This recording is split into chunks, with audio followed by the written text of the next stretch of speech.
사트, 짓, 안 한다. 존재, 의식, 환희. 이 세 가지는 서로 다른 세 개의 상태가 아니라 참된 나의 하나의 본성을 세 가지 측면에서 표현한 것입니다. 사트, 존재. 언제나 존재하는 본성.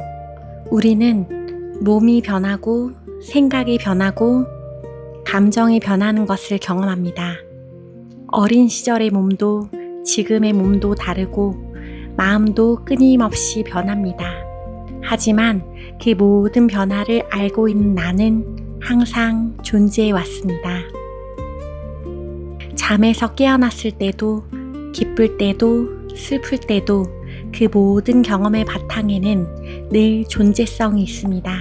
그 변하지 않는 존재를 사트라고 부릅니다. 짓, 의식, 모든 것을 비추는 순수한 알아차림. 사트가 존재라면 짓은 그 존재의 빛입니다. 생각이 떠오르는 것도 알고 감정이 올라오는 것도 알고 몸의 감각도 알고 침묵마저 알고 있습니다. 그 알아차림은 경험에 물들지 않습니다.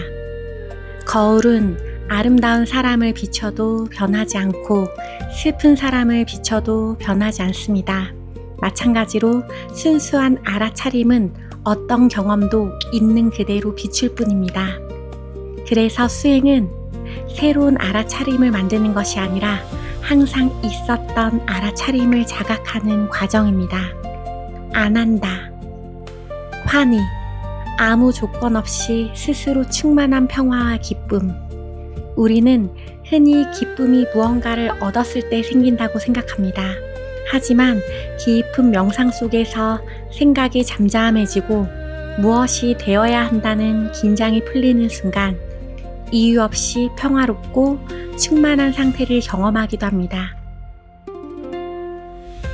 안 한다는 감정적인 흥분이나 쾌락이 아닙니다. 아무것도 더하지 않아도 부족함이 없는 충만함, 존재 자체에서 자연스럽게 흘러나오는 평화와 기쁨입니다. 그래서 삿, 짓, 안 한다는 세 가지가 따로 있는 것이 아닙니다. 사트는 나는 존재한다. 짓은 나는 알고 있다. 안 한다는 그 존재와 알아차림의 본성은 본래 충만하고 평화롭다. 수행이 깊어질수록 이 본성이 늘 함께 있었다는 사실을 조금씩 체험하게 됩니다. 싹짓 안 한다는 일상의 경험 속에서 직접 살펴볼 때 훨씬 깊이 다가옵니다. 사트, 모든 변화 속에서도 사라지지 않는 존재. 예를 들어 어느 날 누군가의 말에 상처를 받았다고 해보겠습니다. 처음에는 화가 올라옵니다. 조금 지나면 서운함이 나타납니다. 그 뒤에는 눈물이 흐르고 시간이 지나면 감정이 조금 잦아듭니다. 화도 변했고 서운함도 변했고 눈물도 지나갔습니다. 하지만 그 모든 과정을 경험한 존재함은 사라지지 않았습니다. 나는 화가 난다. 나는 슬프다. 나는 이제 조금 괜찮아졌다. 상태는 계속 바뀌지만 모든 문장 앞에는 늘 나는 있다가 놓여 있습니다. 화가 있어도 나는 존재하고 화가 사라져도 나는 존재합니다. 슬픔이 있어도 나는 존재하고 평온해져도 나는 존재합니다. 이처럼 사트는 어떤 특별한 상태가 아니라 모든 경험보다 먼저 있는 순수한 있음입니다. 어린 시절의 몸과 지금의 몸은 다릅니다.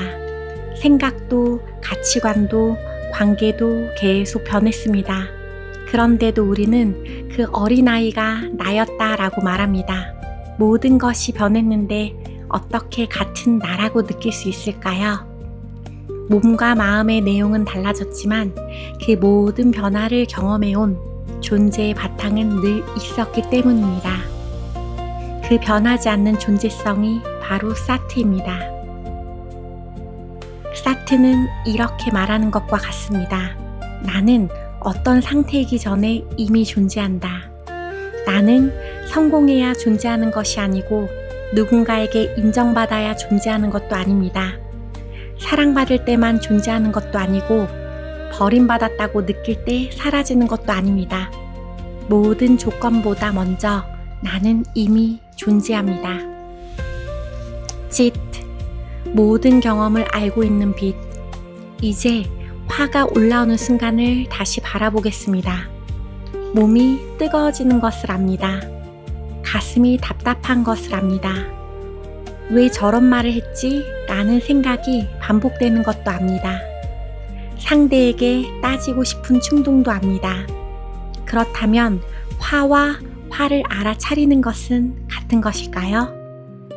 화가 완전히 나 자신이라면 나는 화를 바라볼 수 없어야 합니다. 하지만 우리는 이렇게 말할 수 있습니다. 지금 내 안에 화가 올라오고 있구나. 이 문장이 가능한 이유는 화를 비추고 있는 알아차림이 있기 때문입니다. 그 알아차림이 바로 찢입니다. 찢은 감정을 없애는 힘이 아닙니다. 감정이 존재하고 있음을 조용히 비추는 빛입니다. 어두운 방에 불을 켜면 방 안에 무엇이 있는지 보입니다. 불빛은 의자를 밀어내지 않고 어지러운 물건을 비난하지도 않습니다. 그저 있는 것을 드러냅니다.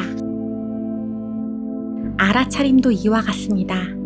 두려움이 오면 두려움을 비추고, 수치심이 오면 수치심을 비추고, 기쁨이 오면 기쁨을 비춥니다.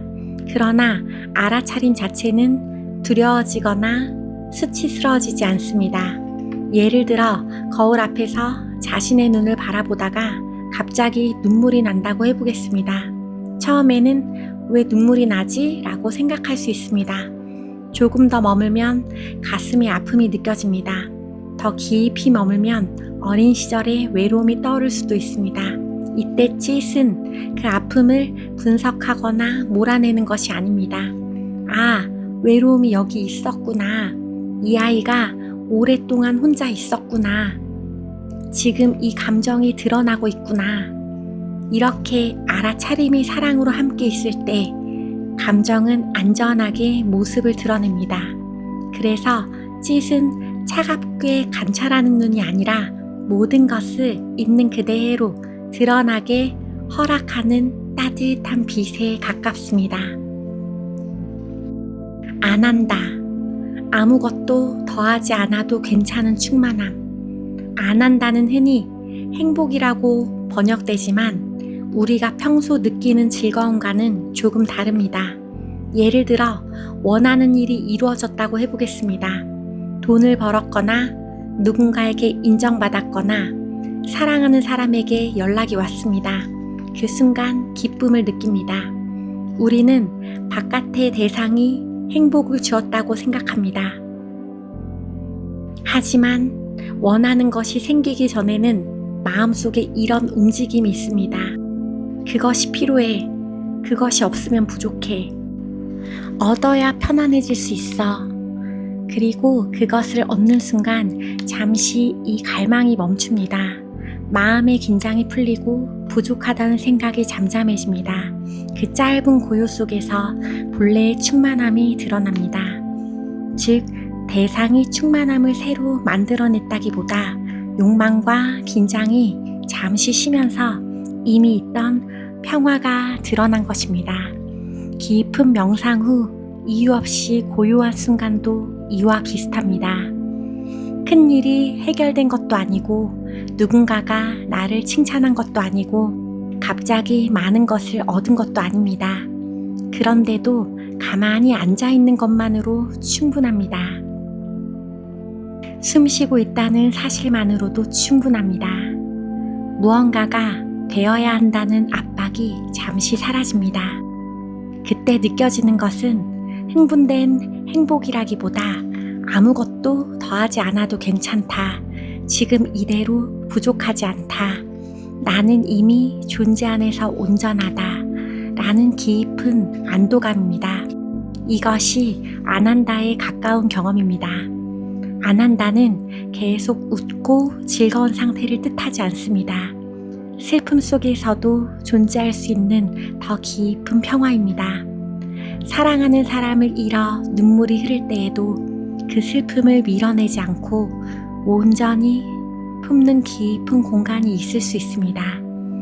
표면에는 슬픔이 있지만 그 아래에는 이상할 만큼 고요한 바탕이 있습니다. 그 바탕은 말합니다. 이 슬픔도 여기 있어도 된다. 나는 이 슬픔 때문에 사라지지 않는다. 이 경험까지도 존재 안에 품어 있다. 안 한다는 고통이 없는 상태라기보다 고통이 와도 존재 전체가 무너지지 않는 근원적인 충만함입니다. 싹짓 안 한다는 실제로 하나입니다. 예를 들어 가슴에 두려움이 올라오는 순간을 살펴보겠습니다. 먼저 두려움이 있어도 나는 존재합니다. 이것이 사트입니다. 그리고 나는 두려움이 올라오는 것을 압니다. 이것이 짓입니다. 두려움을 밀어내지 않고 알아차림 속에서 품어질 때 두려움 뒤에 있던 고요와 온전함이 조금씩 드러납니다. 이것이 안 한다입니다. 존재하는 나는 동시에 알아차리는 나이며 그 존재와 알아차림의 본성은 본래 부족하지 않습니다. 불꽃에서 빛과 열을 따로 떼어낼 수 없는 것처럼 순수한 존재에서 싹짓 안 한다를 실제로 분리할 수 없습니다.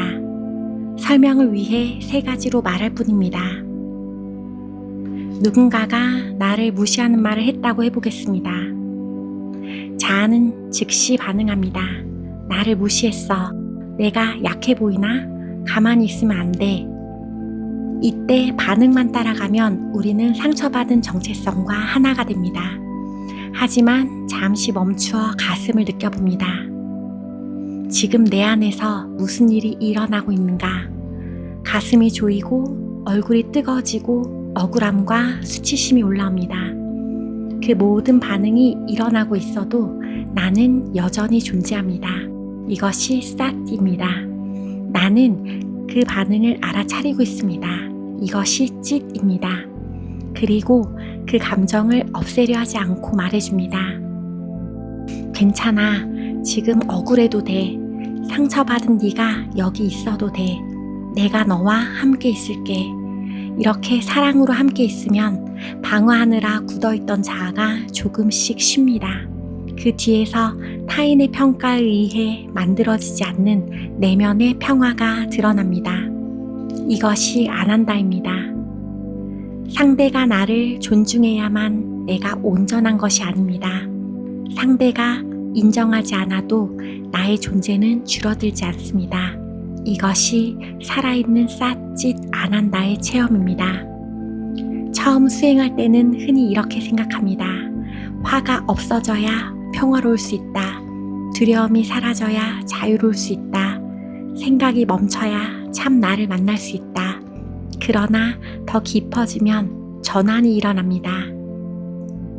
화가 있어도 그것을 알고 있는 존재는 온전합니다. 두려움이 있어도 그것을 품는 알아차림은 다치지 않습니다. 생각이 움직여도 그 생각이 나타나는 바탕은 고요합니다. 따라서 수행은 모든 파도를 없애는 일이 아닙니다.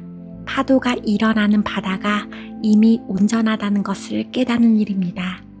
파도가 나타날 수 있는 바탕이 사티입니다. 파도의 움직임을 모두 비추는 맑음이 찢입니다. 어떤 파도가 와도 바다가 바다로부터 부족하지 않은 충만함이 안 한다입니다. 싹짓 안 한다는 멀리 있는 신비한 상태가 아니라 지금 이 순간에도 생각을 알고 있고 감정을 느끼고 있으며 그 모든 것을 품고 있는 가장 깊은 바탕입니다. 수행은 한 번도 그것이 아니었던 적이 없음을 알아가는 여정입니다. 나마스테.